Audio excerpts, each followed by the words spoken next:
This Japanese Peruvian fusion restaurant is probably the best all-around Japanese fusion fine dining one can find in Sydney. I was here 4 months ago, was blown away by its quality, portion size, and price. Tonight, I have to take my camera with me to show you what it's all about. Cheers! Sweet and refreshing. Almost can't taste the alcohol bitterness. Not bad. First dish I want to show you is koza sushis. Koza is Peruvian mashed potato terrain, hence the yellow potato base instead of rice. Scampi is big and juicy. Smoked ikura is supple to the bite, releasing briny and sweet juice complementing the scampi. Potato base is also inside of this nori wrap. Tuna on the skanken is fresh. Nori is delicately crispy. The potato is something different, but I can't say it's better different. I kind of miss the acidity of normal sushi rice. Question for you. What's a sushi chef's favorite roll? Pie roll!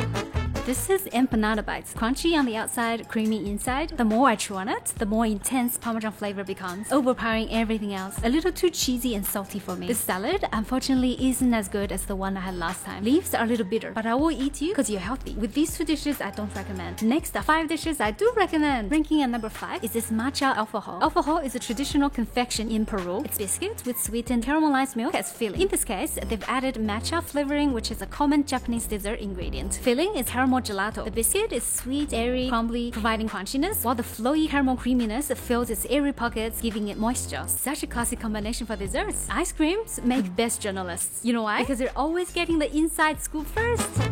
Coming at number 4 is Wagyu Maki, Wagyu Road Sushi with MBS 8+ ribeye. I read a couple of articles. Some say MBS score starts with the letter A, B, or C. Only go up to 5. For example, A4. Others say MBS is basically the same as BMS, which can go up to 12. I'm confused. Please comment below if you can help us understand. Fun fact, you know why high marbling score means better beef? The higher amount of intramuscular fat running through the steak resembling a marble, the higher the score. Note that it's different from the intermuscular fat found in beef brisket or the subcutaneous fat along the side of the steak. When heated, intramuscular fat melts into the meat, keeping it tender and juicy while adding the flavorful beefy compounds more concentrated in fat than lean. The fat also helps to trap the lean muscle's juice, reducing separation and evaporation. It's interesting. Something I've never had before. When I first put it into my mouth, I'm greeted with the rich melad fragrance of the Wagyu, amplified by the sesame nuttiness. So intriguing. I immediately take a deep breath, eagerly chew on it. The creamy anticultural sauce gives the already tender beef a melty mouthfeel. My molars break through the rice, nori, and meet the crunchy fermented vegetables. As everything is mixed together, heavenly beef juice is soaked up by the rice, and the depth of fermented flavor brightens everything. Water bites, hitting all the right notes. This is the best maki I've ever had. If not for the carb content, it would replace the Hokkaido scallop as number 3. The green butter is made from huacatai, a Peruvian mint condiment. It's prepared in-house, scraped onto the scallop shell, blowtorch melted right before serving. A cevichado sauce is a blend of mayonnaise and the juice used to cure seafood in every ceviche dish. Orari is a type of bite-sized Japanese cracker made from glutinous rice. The scallop isn't the biggest or juiciest, but it's enjoyable with its smoked grill flavor. The rice crackers provide another dimension to the texture. The star of the show, however, is the sauce. Its smoothness enhances the scallop's slippery texture. The taste is so complex. Everything in there blending so harmoniously that it's hard to single out any single one. But I will try for you. The subtle minty and citrusy notes balance off the fat and reflecting the smokiness. What a fascinating way to enjoy scallops. Cervantes might have thought hunger is the best sauce, but no, this is the best sauce for scallops. Ranking at number 2 is grilled lemon. Oh wow, the charring process brings out the sweetness. The pork on the side is a great addition to the lemon, complementing the sourness really well. Just kidding.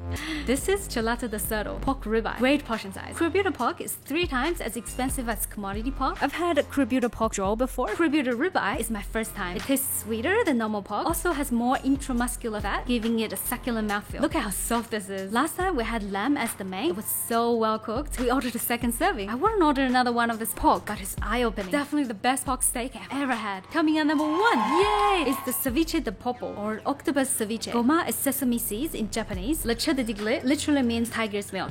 Usually contains lime juice, sliced onion, chilies, salt, pepper, and fish juice. Concha is this corn snack. Oh my god, what? I have to try again. The octopus is soft. I can't believe it. No trace of rubberness whatsoever. Blown away!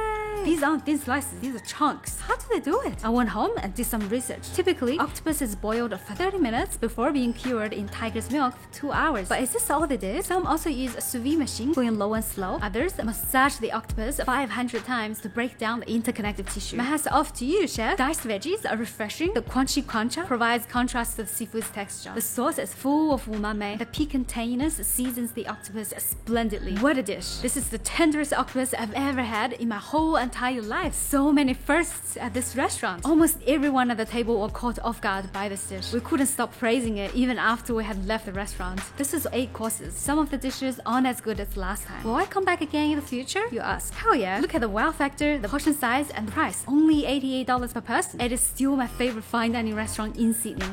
Alpha Hawk, Le Tigre, Le Chedigle.